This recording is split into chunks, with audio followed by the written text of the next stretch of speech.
RTC bus Tandur నుంచి హైదరాబాద్ వెళ్తూ ఉండగా ఈ ప్రమాదం జరిగింది. బస్సులో సుమారు 70 మంది ప్రయాణికులు ఉన్నట్లు సమాచారం. వీరిలో ఎక్కువగా విద్యార్థులు, ఉద్యోగులు ఉన్నట్లు తెలుస్తుంది. విద్యార్థులు హైదరాబాద్‌లోని పలు కళాశాలల్లో చదువుతున్నట్లు సమాచారం. ఆదివారం సెలవు కావడంతో ఇళ్లకు వెళ్లి తిరిగి నగరానికి వస్తూ ఉండగా ఈ ప్రమాదం జరిగింది. ఇక ఈ రోడ్డు ప్రమాదంతో హైదరాబాద్ బీజాపూర్ హైవేపై భారీగా ట్రాఫిక్ జామ్ అయింది. చేవెళ్ల వికారాబాద్ మార్గంలో పెద్ద ఎత్తున వాహనాలు నిలిచిపోయాయి.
బ్రేకింగ్ న్యూస్ చూస్తున్నాం. రంగారెడ్డి జిల్లాలో ఘోర రోడ్డు ప్రమాదం జరిగింది. తాండూరు డిపోకు చెందిన ఆర్టీసీ బస్సును కంకర లోడుతో వెళ్తున్న లారీ ఢీకొట్టింది.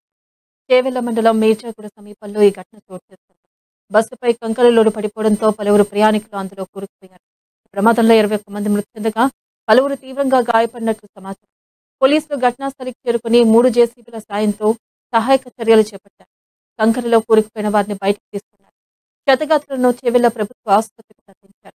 మృతుల సంఖ్య మరింత పెరిగే అవకాశం ఉంది.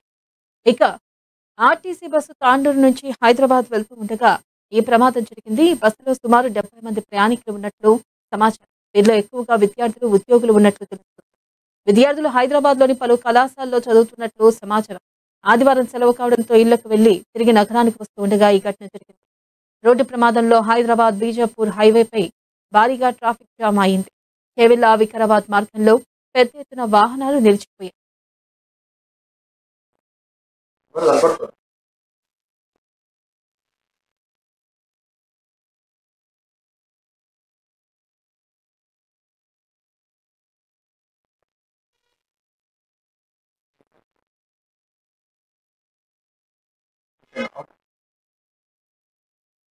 Very